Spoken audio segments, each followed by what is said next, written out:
And my name is Leonard Siegel, and I am fortunate to be the executive director of Historic Boulder. We're a not-for-profit preservation organization that's been around. Most of you know us, most of you are members, but we've been active since 1972. And every May is National Observance of the Contributions of Historic Preservation to our society. In Boulder, we are very fortunate to have over 200 heritage properties and 10 districts that are protected as landmarks. This evening, I'm happy to speak on behalf of Historic Boulder to thank you for your past, present, and future support of our mission to protect the historic culture of our community. As you know, because many of you live here in Boulder, it has emerged as one of the most appealing places to live in the entire country. And it's not only because of the remarkable natural beauty that we have. Beyond that, there's a unique progressive culture here. Boulder was once labeled as 25 square miles surrounded by reality.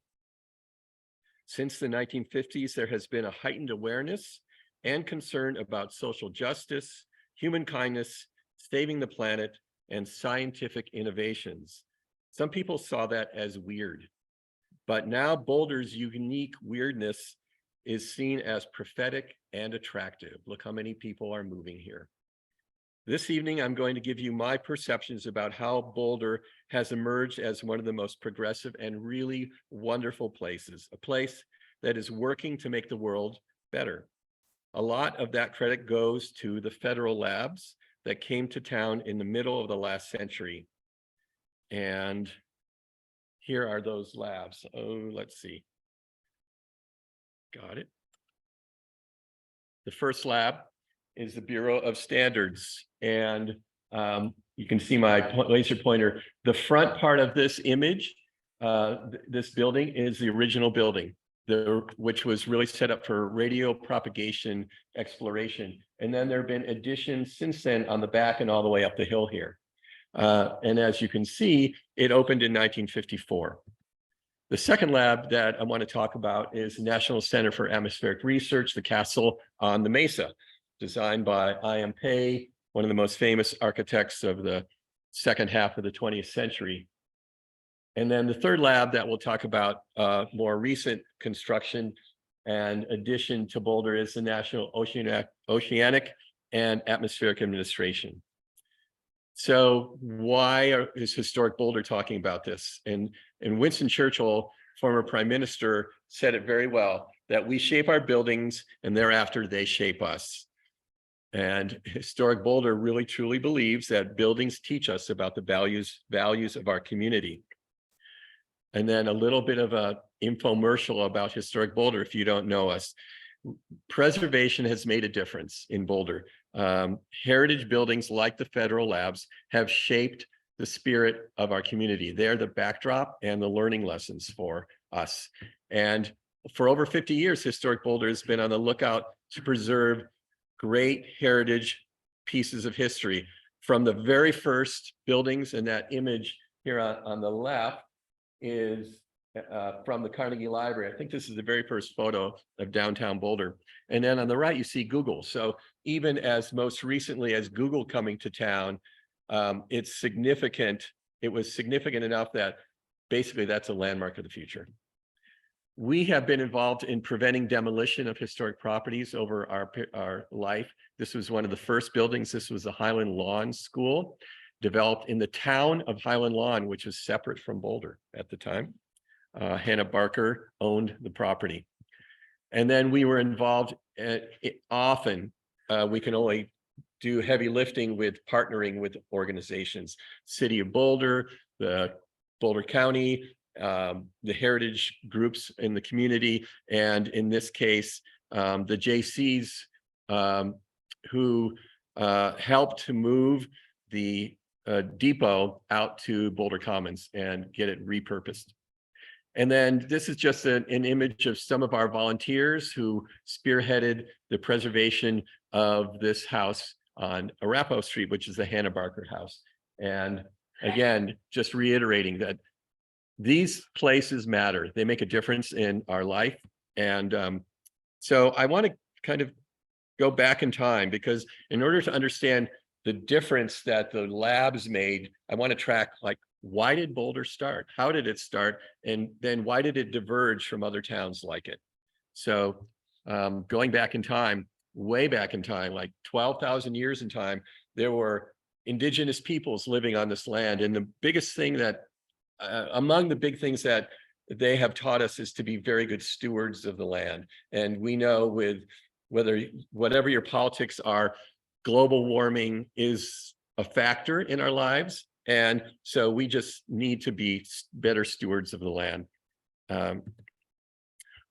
Boulder got its start in the 1858, when the first miners came here, the city of Boulder. And it was a fledgling town. It looked like the wind could blow it off the face of the earth. And so one of the things that the first settlers decided they wanted to do was create stability. They wanted to create places that would be substantial. And I'm going to show you some examples of that. They also were exploring different types of houses. So this is the oldest house that's still existing in town. It's a Squire's Turtle Lot house. It was a two-family house, really unique when you think about bedrooms are for people, and in Boulder trying to have multiple families living under one roof. This house had multiple families living under one roof. There were twin wives, so sisters and their husbands were Squires and Turtle Lot. And then this building here, the Woodward Baird House, was among the very first houses where African Americans could live in town. And at one point in time, this was owned, and Historic Boulder's house, we landmarked it. It was our office. And I'll try to not be as wordy because we have a lot of slides to go. But please, if you have thoughts or ideas, let's have a conversation, shout them out, and give me some feedback as I'm going along. Another aspect of taking a Wild West town that had shootouts on the street and basically a Boot Hill cemetery on the other side of the street was establishing cultural facilities and churches. So even as early as 1870, the Congregational Church was built. And then Chautauqua starting as a tent city in the late 1890s. At the same time, the city started building edifices, buildings that looked like they were from the Midwest or the East Coast, substantial buildings in neoclassical styles that were government buildings. And again, here's that Highland Lawn School building, like a castle almost. And then, of course, we were talking earlier about the Kellogg's, the sanitarium up on Mapleton on the left, and on the right, the Boulderado Hotel. My friends who come to visit Boulder are just amazed at how there's not whole areas of the same style of architecture. Boulder intentionally was trying to bring in a variety of different approaches and experimenting even in the early days. And so that experimentation comes through with the federal labs.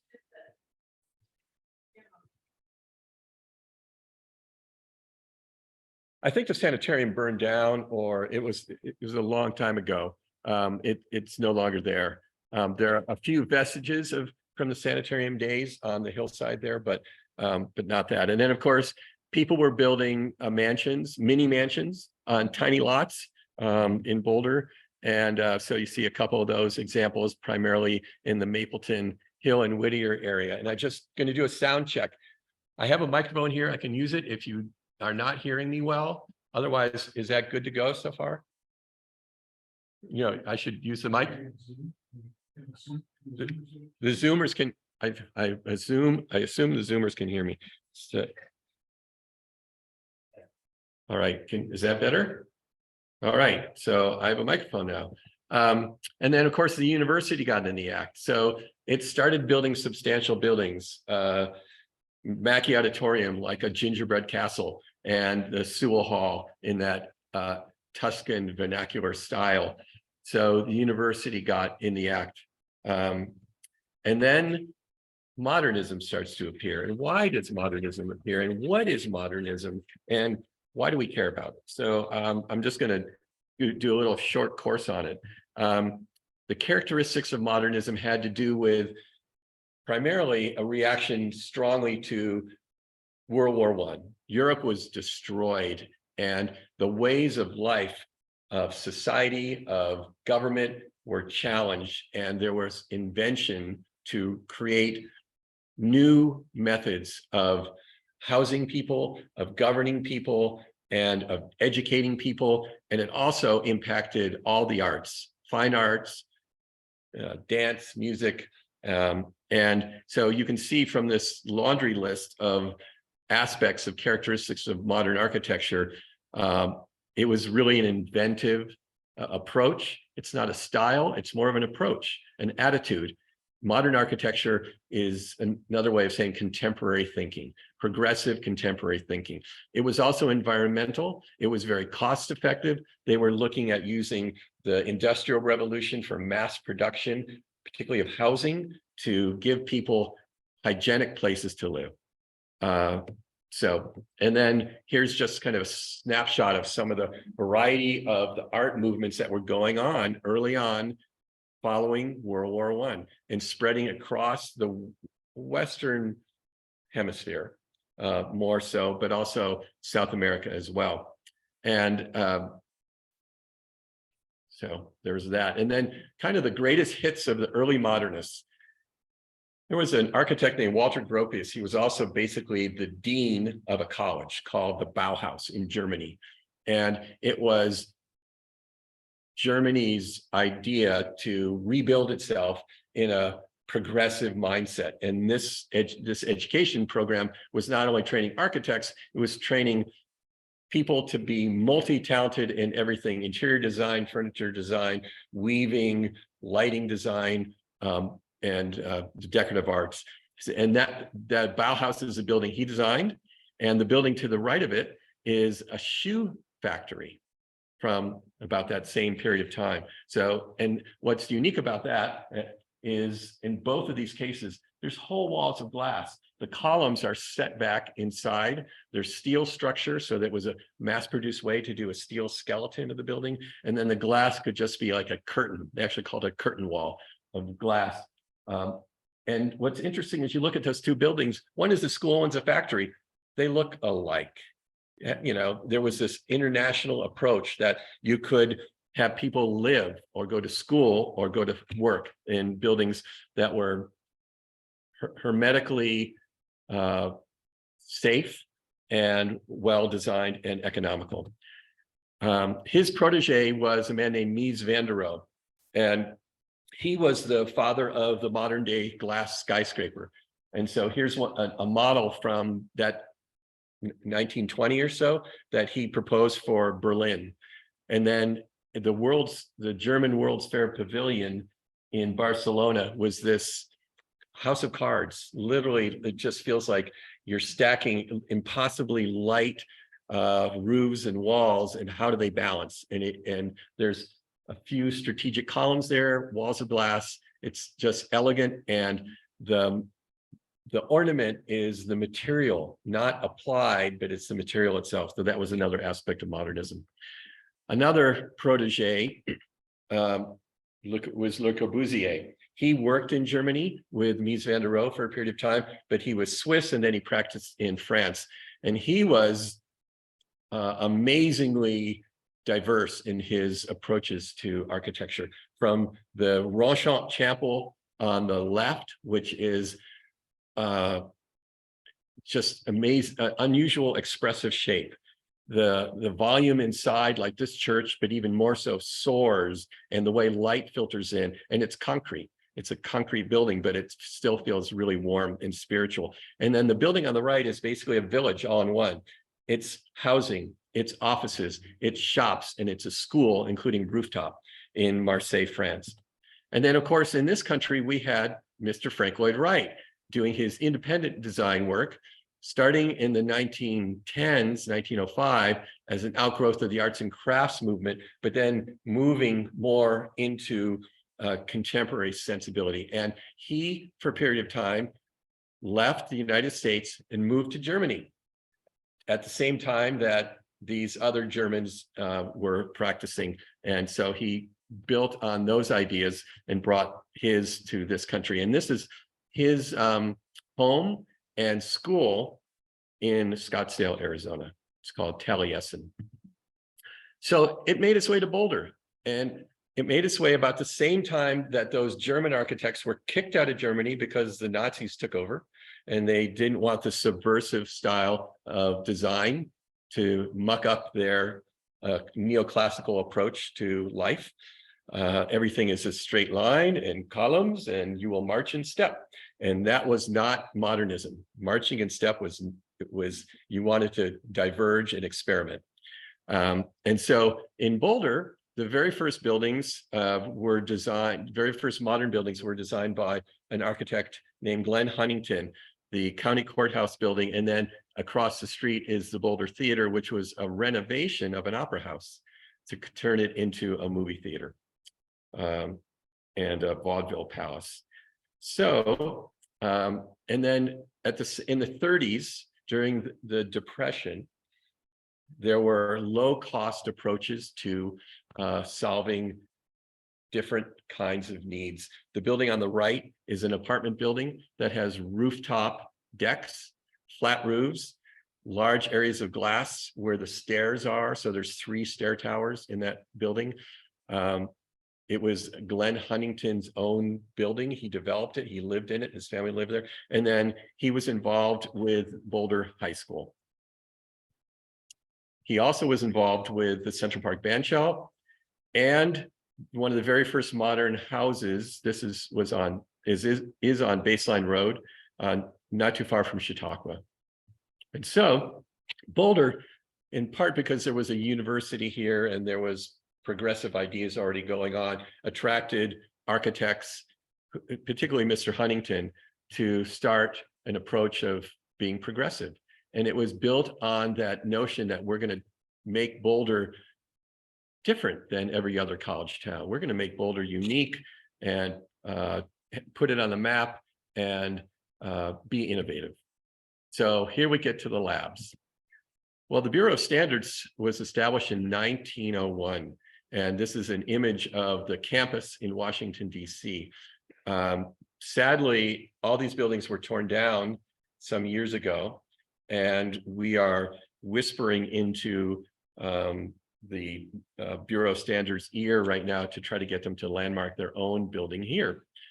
But why did it come to Boulder? Well, Harry Truman was sitting across the table from Winston Churchill and Mr. Stalin, and realizing that after the war ended, Stalin had expansion plans, and he was afraid that nuclear bombs would be lobbed into Washington, D.C. And so he started this idea of moving the brain trust of our scientists to a safer place, to the middle of the country, away from where aircraft carriers and submarines could attack, and closer to a rail system. And so the Bureau of Standards chose Boulder in part because there were already government facilities moving here. Of course, NORAD, Cheyenne Mountain, the Air Force Academy was considering coming at that point in time, but the Bureau of Standards came before that. The other thing about, they were looking for university, they were looking for a place with radio silence, because one of their biggest areas of study was radio propagation. What could they see over the horizon in a military capability? There were no other real targets here. It was hard, as I mentioned, hard to attack this area. The Colorado National Guard already was working on radio propagation in North Boulder. And the town was pro-government. It wanted big government to help out. It believed in big government, not reducing government. And it was a natural setting. And the study of the atmosphere and science seemed to go hand in hand. And the citizens came together and donated this ranch. I think they raised between $70,000 and $100,000 to provide this land for the government. And so President Eisenhower took this mission from Harry Truman, and he was the one who cut the ribbon at the Bureau of Standards. Here he is with the 2 key architects on the project, Pereira and Luckman, but there were 2 other architects on this project. But here's just an example of the work that Pereira and Luckman had done over their careers. The Los Angeles airport, the Pyramid Tower in San Francisco, and then elegant small glass building in Palm Springs. Transamerica. Yep. And then J.E. Stanton was another partner in this group. He was involved with contemporary thinking of innovation. And then the local architect was a man named Robert Ditson. And he, among other things, he designed some very beautiful churches in town. So the building itself, and this was the original building, is laid out with a central spine that is reached from this little courtyard that's between the lobby area and the auditorium area. And then there are these wings that extend out, and the building itself is angled to the street to orient it to the best way to get sunlight, southern sunlight, free, cheap, cool light into the spaces for these laboratory and the scientists. And then since radio propagation was what they were about, a radio antenna is not that dissimilar to the concept of the building layout, a central spine with wings that radiate out. And then some of the details of, and this is, there were different approaches to modernism. There was something called the international style, which is really kind of the very first version of modernism. The characteristics that you see here are no ornament. They're using concrete as the structure. The columns, so there is kind of a colonnade, so it has a formality, but it's not like a Washington, D.C. Greek column. The roof, the ceiling here looks like waffles, like a waffle iron. It's actually called a waffle slab. It's a structural way to hold up the roof in very light way. And then they use local materials to bring in a regional flavor. And the local material is the local sandstone that was mined here. And then another aspect, if you look at this building, it's basically a machine. It's like a machine. It looks like a machine. It has those mechanistic qualities. The windows are these horizontal bands of windows, but they also have sunshade. So the harmful, hottest sun is not driving into the spaces in the heat of the day. And then, of course, there's masts and radio towers and all sorts of things here. NCAR. So let's talk about that one next. It was about 13 years later when it opened up, but it started as an organization in 1960. And the concept of it was a cluster of towers. So if you go there today, you see these vertical towers. And there's been a lot of talk about how the architect I.M. Pei was styling this building after the Anasazi ruins that he had seen at Chaco Canyon and Mesa Verde when he came out to try to get a sense of what the culture was out here. But he was a diehard Corbusian. Le Corbusier was his man. And Le Corbusier was also designing in Boston when I.M. Pei was a student there in Boston. So the building on the right is another I.M. Pei building, concrete building, just like NCAR. The beauty of NCAR is that it brought the color of the sandstone mixed into the concrete to warm it up and make it feel more regional. And then here are some of the buildings that Pei did in his career. He started in Denver before he worked in Boulder. He did the Mile High Center, which was the old May DNF hyperbolic paraboloid roof. I love saying that word, and it's just a beautiful roof. That building is torn down. The May DNF department store was there behind that metal panel skin, and then the Radisson Hotel, a concrete kind of waffle iron kind of pattern on that one as well. And then the National Gallery of Art in Washington, and then the Louvre Museum Pyramid. And then just couldn't help but putting this image of the founder of NCAR. So Walt Roberts and Janet Roberts lived at 11,000 feet in elevation in this house behind this observatory near Climax, Colorado. That's how the National Center for Atmospheric Research started. In fact, after they got married, they drove a telescope in their car to Climax. There's a fun story that Janet Roberts contacted Betty Crocker, and she said, I've got 3 kids here I'm trying to feed, and I can't seem to make the recipes work. And they said, well, what's wrong? She said, well, we're living at 11,000 feet in elevation. They said, nobody lives at 11,000 feet in elevation. They did come back down to earth. This is the house that they built here in Boulder. It's been the top has been popped in the past 2 years. So we've lost that special character, but they were already into kind of a progressive contemporary sensibility. And then here's Mr. Roberts and Mr. Pei standing together after NCAR was opened. And then this is a rendering on the right of the concept for NCAR, and what was built are the buildings in the middle and the one on the right. What wasn't built was another significant tower on the left that was going to step down the south slope. And then this central conference center that did not get built. There was going to be a phase 2. Of course, the building came in over budget. There was going to be a phase 2, never happened. But the building still is really remarkable. No, that's an artist's rendering of the Flatirons behind it. Yeah, yeah.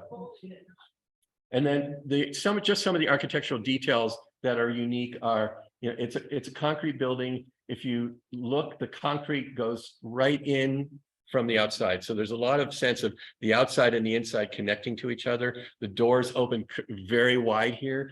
The concrete itself looks like corduroy if you actually go up and see it. Large scale vertical striated concrete. It takes the industrial quality of concrete away from it, and it gives it a little bit more of a patina and a little bit more decoration. And then of course, these amazing lookout towers where the scientists could decompress and get a bird's eye view at life and think about what they're studying, which still to this day is issues about climate change, the atmosphere, those kind of things.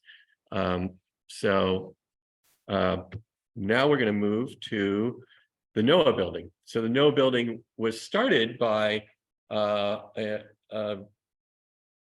President Nixon in 1970. The program was started back then, but our version of it opened up in 1999. And, if you were here at that time, you heard a lot of people saying they're building the Great Wall of China here. You're not going to be able to see from Broadway up to the Flatirons anymore. And so the architects worked to take a really long building and break it down. And I use this image of a train. It's like a train. It's like a series of train cars. And then there's a slot that links these two buildings, and then another break in it, another slot. And all the way along this whole building, the building is moving and twisting and turning so it doesn't feel as long. It was pulled down into the ground, so the lower level opens to a basement with daylight there. And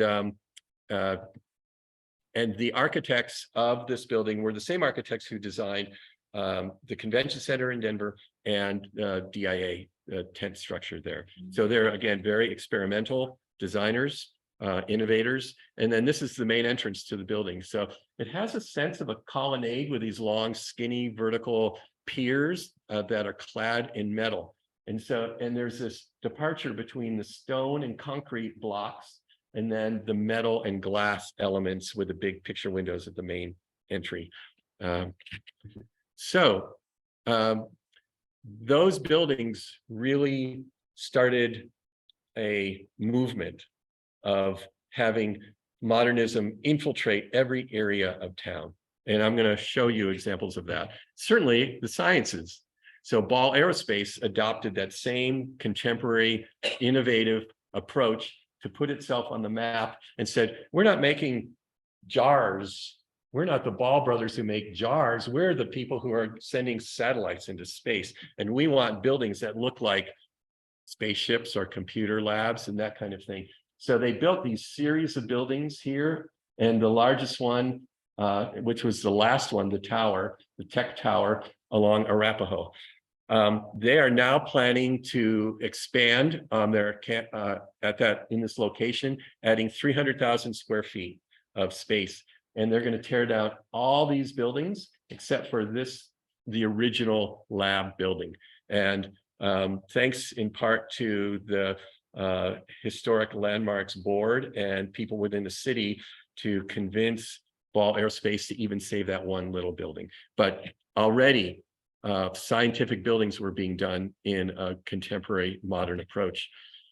Beach aircraft on the way to Lyons, that building, it was also an aerospace research center. It's still there up on the hillside there. James Hunter, architect. IBM opened in town, very almost like punch cards of a computer system. Very repetitive, industrial, boxy, modern. And then the university got into it. So in my research, I found that when the Bureau of Standards came to town, they went to the university and they wanted to know who they could get for students in quantum physics. And they said, we don't have a quantum physics program. It's like, oh my God, we're not at MIT anymore. We're not at Caltech anymore. We need to raise the bar. So the federal labs peppered the university with scientists to help bring the standards up of the sciences. And now the university is among the leaders in the country in many aspects of the sciences. And that's a huge change because of the lab. So here you have a modern approach to the engineering center. You have a modern approach to dormitories and a dining hall. You have a modern approach to the Duane Physics Building, and the Gila Tower is where some of the Nobel Prize winners have been working over the past 25 years. 1970, even the planetarium has a dome that's made out of little tiny triangle pieces that are stitched together. It's called a geodesic dome. It's another word that's fun to say, geodesic dome. There was a designer named Buckminster Fuller who basically invented that program of design. And then corporate America stepped in. And if you go to every city in America, you'll see a glass tower. Well, this is our short glass tower. It's only about 9 stories tall. And this was the headquarters of Colorado Insurance. But what was also unique about it, it was a mixed use building. There was a department store, Joslin's, on the first floors of that building, and another retail. So it is very much like something you could have seen that Mies van der Rohe would have designed. Repetitive glass curtain wall on this building. No, that's here, and it's a landmark. It's right across from the bus station in downtown. And then architects, of course, had to try to one-up each other on creating the most modern office spaces that you can imagine. So the one on the left was Roger Easton's office. It's still here today. It's a dentist office. It's incredible. It's another one of those, like a house of cards, like that Barcelona pavilion that I showed you before. And then this one is almost like a Tinker Toy building. Hobart Wagner's office, and it was sitting on a man-made pond. So it's this craziness that Colorado has almost no water, but here they dammed up this water, and the building is sitting on top. Wood building. Can you imagine how the wood rotted over a period of time?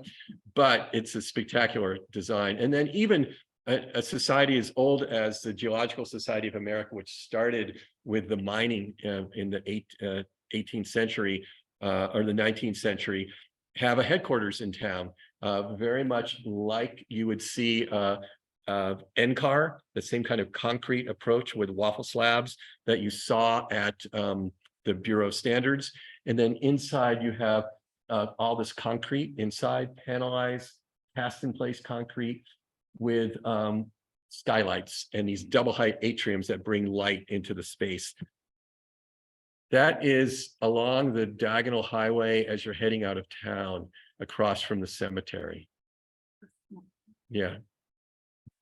And I just want to jump back to that. What's interesting is there's currently a proposal by Boulder Housing Partners to save a portion of this building and convert it to apartments, and then develop the rest of the site for affordable housing and landmark the original building. So that's a win-win for historic preservation and for affordable housing.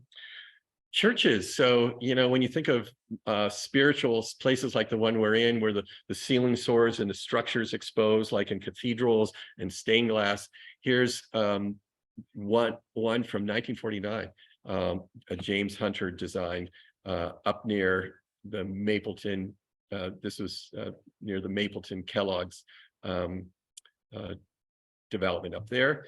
Another Hobart Wagner came out of James Hunter's office, designed some beautiful churches in town.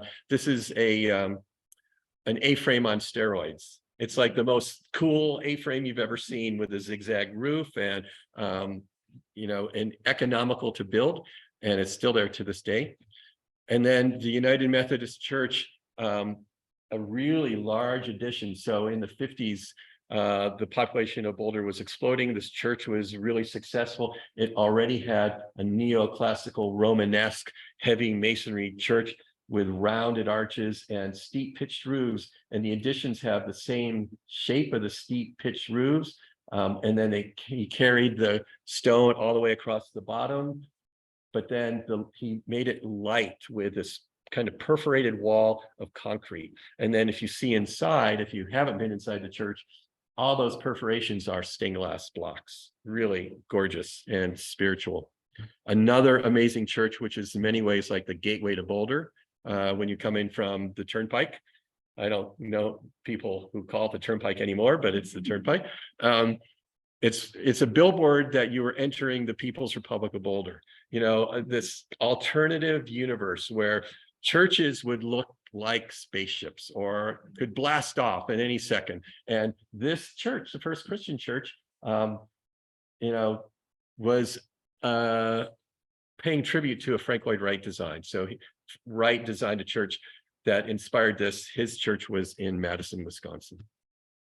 And then the civic buildings.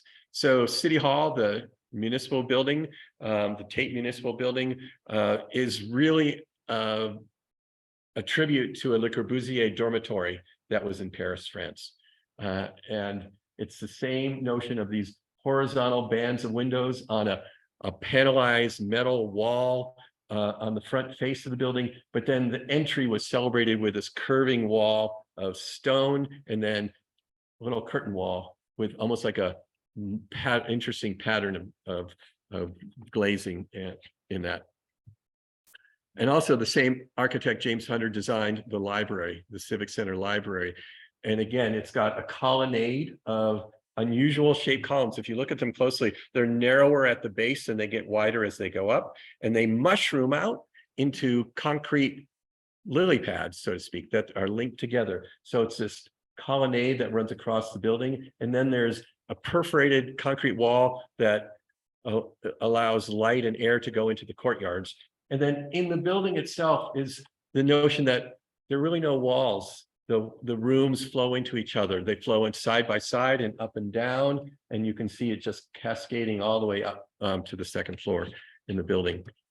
And then even this building, which is kind of like an armadillo in a way. I mean, it has texture to it. It's strong. It's almost like a fortress with little slot windows. This is a Boulder County Health Building by Hobart Wagner. It's still there up on Iris and Broadway from that early 1960s. Apartment buildings. So the building on the right, I think it's like 13 stories tall. Oh my God. What happens if we build something over 55 feet? Well, it's not so bad. There were a period of time where there were some very tall buildings. And an interesting thing that the architect did here is he made it less massive by wrapping the corners with glass instead of making them solid with masonry. So that was a modernist aspect. And the building sits on legs of columns. Le Corbusier, in many ways, created that idea. He called them pilotis, but that was the same notion, is that you could create some really great porch-like spaces under the building. And then the building on the right is a Roger Easton design. And when you come between these two buildings, there are these rooftop balconies that connect from one building to the other. So there's rooftop plazas on the top of these apartment buildings. Even a senior living. I mean, radical senior living. This is Fraser, horizontal. Again, it's very much like the NOAA building. It's like a train with a car and then a brake in the car, and then the building turns a little bit and then it keeps turning. And then this is Golden West. So Golden West was the housing that was built for the people who went to the First Christian Church. And then when they retired, they could move into the housing behind. So modern ideas, sunshades on these, all the windows to cut down on the harsh light. And then banks in town. Both of these banks have been torn down, but a round bank, crazy, a round bank. It used to be 17th and Canyon, a drive-up bank. And then the building on the right, again, it's like almost like a gridded pattern. It looks like it's a 7-story building. It's only 3 stories tall. Just the way it plays with your sensibility, your perception of scale. And then behind it are these thin shell concrete structured roofs that I believe one of them was a drive-through and the other was a banking hall inside of it. And just really elegant, interesting, innovative. And the banks were not building columns and pediments. They were building, circles and arches. Here's another bank across the street, another one by Hobart Wagner. This is his Midland Savings and Loan, which had another life as the atrium city office building. And it's called the atrium because right at the apex of the pyramid roof is this really beautiful skylight that brought light into the banking hall originally. So it was environmental, and this building was landmarked not too long ago. So we're happy that it's still with us. That was a branch bank to provide low cost mortgages for working class people.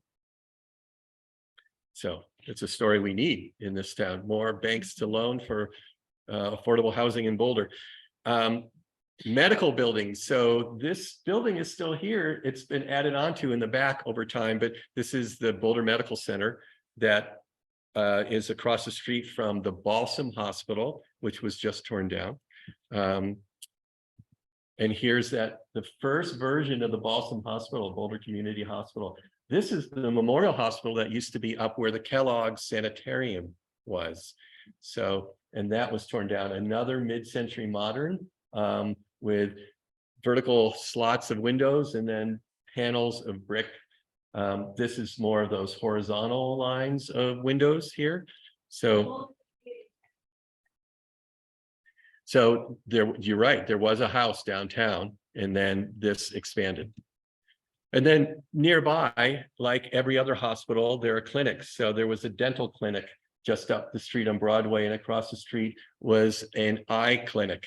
And the architect who designed this, his teacher in college was Walter Gropius at Harvard. So there was a little bit of the Bauhaus that made it to Boulder with these towers of glass that are the only windows in the facade of the building. There's not little punched windows, they're these stacked elements of glazing, which is really a unique way, including windows at the top that could bring light from the south into. And then the Charles Hartling design of this building is, if you looked at a floor plan, it's like a diagram of the eye. It's round, it has cones and rods, and he was anthropomorphic in that he would give shapes to his buildings that related sometimes to the people's use in the building. Housing. So one of the big aspects of modern architecture was trying to provide low-cost, affordable, mass-produced housing. And I think the first tract development in town was Martin Acres. And so here's NIST right up here, and this was its suburb. Its development, 1,300 houses here. I think there were 4 models. They were anywhere from $11,000 to $15,000. And if you were a veteran, you would get $2,000 knocked off the price. So while these buildings are not remarkable as individual works of art, they are unique in their mass-produced quality, and it provided low-cost housing. Whereas these buildings couldn't have worked harder to be sculptural in works of art. And this was Mr. Hartling, who was, I think, the most creative architect who's ever lived in Colorado, maybe more so than I.M. Pei. Just amazing. This is a foam house for a heart surgeon. I've heard different analogies that it was 4 pods that were the left ventricle, the right ventricle, and the quadrants of the heart.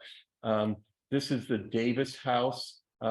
That's like a shell, and it opens up with floor to ceiling glass that looks straight up at the Flatirons. It's like a national park in that setting. And then this is the Damon House, the second Damon House. So he had clients who would come back and have him design another house for him. And then this is an architect who was a partner with Charles Hartling for a period of time. And I had the good fortune of working with in New York City, Titian Papacristo. And when I came out to Boulder, not knowing that he had lived here and worked here, I called him up and I said, "Hey, Titian, there's a bunch of houses by somebody named Papacristo. Did you have a cousin or did you?" And he said, "No, I lived there." And so these are some of the amazing houses that he designed. He probably designed about 20 different houses in and around the foothills and in town. Again, this house is a series of cylinders and circles. This house is a series of angled roofs, angled walls, and concrete block with a clear story window that floats over the top of it. And then schools. Even the schools got into the act of doing kind of factory-like machined buildings that were low cost, that would bring a ton of daylight in, that with these amazingly vaulted, inexpensive ways to create a gymnasium. And you just have wings of classrooms that get an abundance of daylight into the space, which is really wonderful. Sadly, this building is earmarked to be torn down. The entire building is going to be torn down because Boulder Valley School District wants to find new housing, a better accommodation for the New Vista students. And so it's really sad that they don't value the building from this era, because other James Hunter and Hobart Wagner buildings from this era are doing well. They've been revived, restored. They haven't had deferred maintenance. So anyway, I'll get off my soapbox. Fairview was this experiment in America of having classrooms with no walls. No walls, but you would have a central hub of the geology department and the sociology and the math department, and students from different grades would be mixed together depending on their capacities and capabilities. And windows were not highly sought after because they're trying to focus students inside. So it was an experiment, and it won all sorts of awards when it was built. Since then, a bunch of windows have been put in, and but also Hobart Wagner designed several other modernist buildings around town. And I need to try to wrap up pretty soon, so I'm going to pick up the pace a little bit. More modern schools, some of them still here, some of them demolished. And so as a result of the federal labs opening the door for innovation in all aspects of building types, Boulder has a backdrop that you can't help but feel innovative just going to church or going to the bank. And it has this effect of, maybe I'll be an entrepreneur, maybe I'll create a new business. And Boulder has become this magnet for startups in the sciences, particularly. And here's examples. So at the university, particularly on the East Campus, there's several new buildings that are done in this progressive, innovative style. So this is the last building, phases 1 and 2. There's basically a mission control, like in Houston, operating there 24/7 with satellites that they put up in space and experiments. This is the Carruthers Bioscience College. Tom Check and his Nobel Prize winning research is going on in this biology building. This is among the newer ones, the Smead Aerospace building. So there's a partnership here between Ball Aerospace and the university in programs here. And then computer companies that are coming to town, Google coming to town, Tribble in town, and all doing work in a innovative, modernist sensibility, large areas of glass, relatively inexpensive. And then the latest wave is now these whole series of biotech labs that are going to be showing up over the next couple of years in town. And here's another one. This is actually a remodel of an existing warehouse in in Boulder in a contemporary sensibility. And even the North Boulder Library is inspired by modernist ideas. In fact, part of the roof, this low sloping roof, is a green roof, is going to be planted. So it'll help the environment. And so where is that going to be? That's up in the Holiday neighborhood, the Holiday neighborhood in the way north part of Boulder. So just to kind of summarize, you can read these, but really what the federal labs did is it brought people, worldly people, smart people from all over the country and the world to town. It influenced the university to expand its capabilities. It spun off private sector technology companies. Modernism became a preferred architecture approach, and it created an environment conducive to innovation.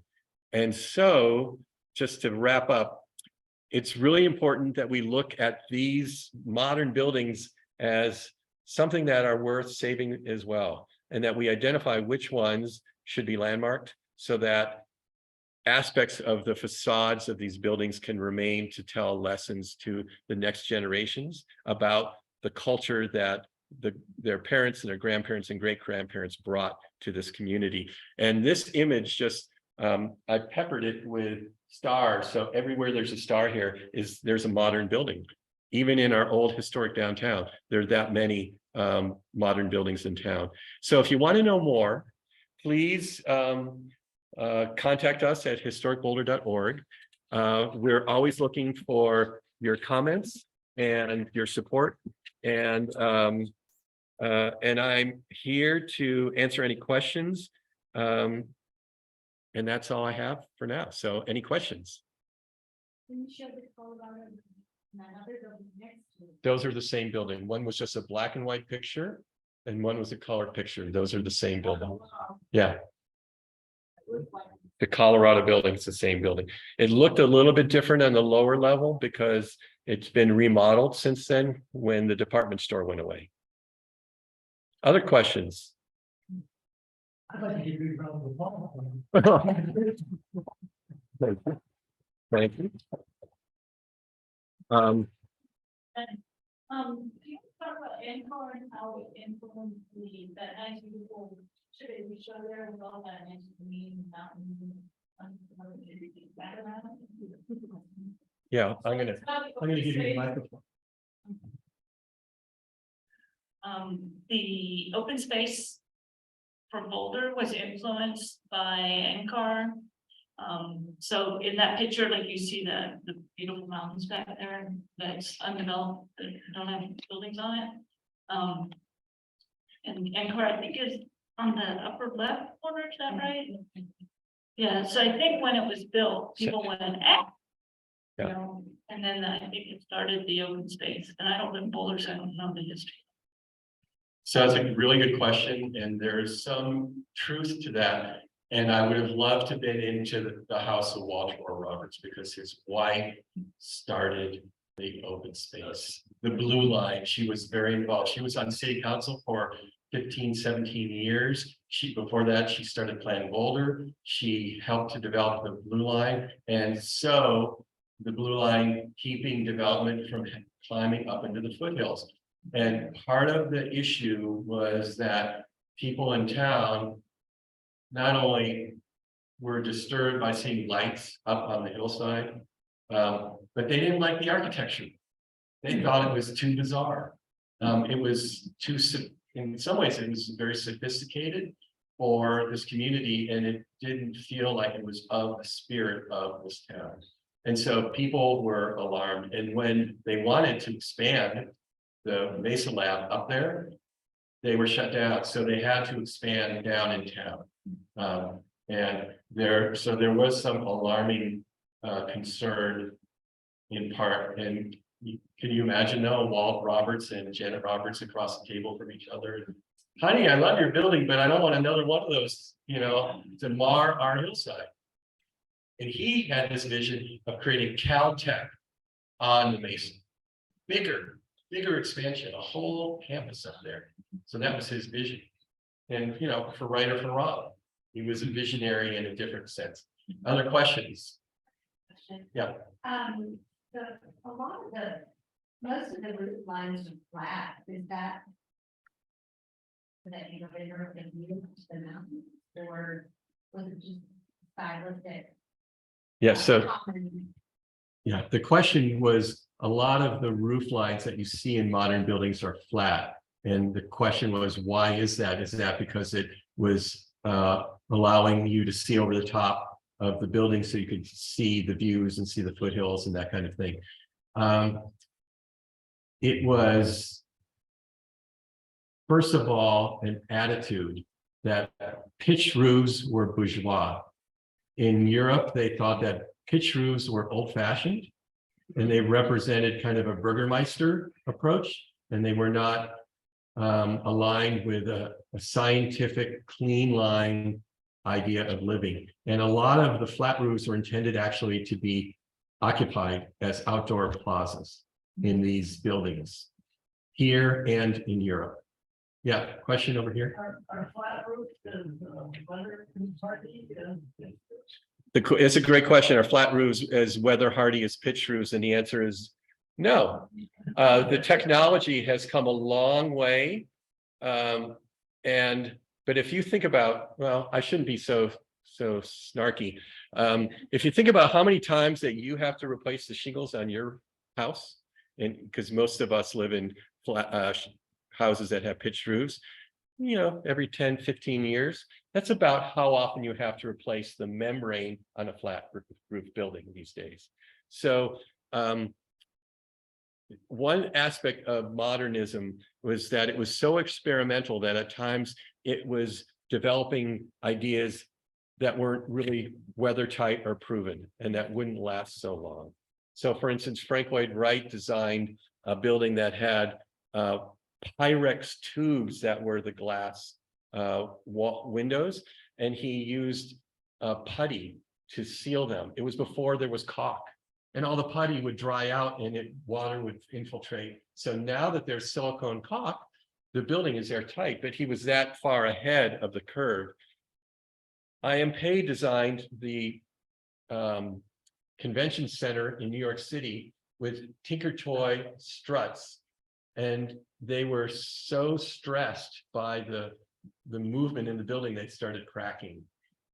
So they had to retool those for this entire huge building. So a number of these and aspects of modern architecture is they need a lot of repair. They need a lot of maintenance, probably more than, you know, the old-fashioned proven buildings. But now that modernism's been around for about 100 years, the technology's caught up to a lot of those ideas, and they're more stable.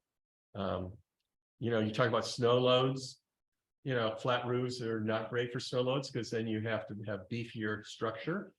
There was a hailstorm out in Erie, and I think the hail collapsed a roof structure out there 2 weeks ago. So, you know, structural engineers are on alert. We're here in Table Mesa, 110-mile-an-hour winds. I don't know how many buildings hold up to that. And I'm also looking on the chat for people online, and there are no, if anybody wants to put a question in the chat, let me know. I just see a few things here, but Melanie, do you see any? Okay, any other questions? So we are talking to NIST about trying to get them to landmark their building. NCAR is not landmarked. And it's harder to get a federal agency to landmark a building. We don't have as much sway in that, but we're, you know, we're mighty but small. And we're always welcome to have more people join us so we can be mightier. Any other questions? If not, I'll be here for a while, and if you just want to chat, I'm happy to do that.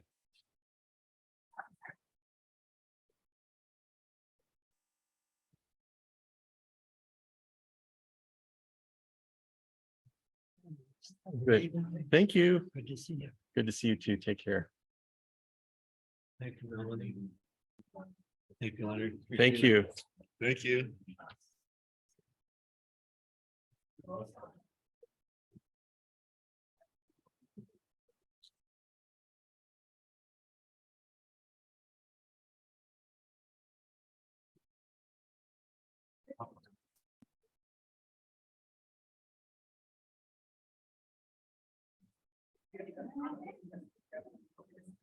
Thank you very much. That was great. Thank you. Very Oh, good. informative. I hope it wasn't too like academic and lecturing. No, it was Okay, wonderful. good. I just have a Thank comment. You have a second. Yes, I just wanted to respond to this. Oh, good, you did have a question. Good, good.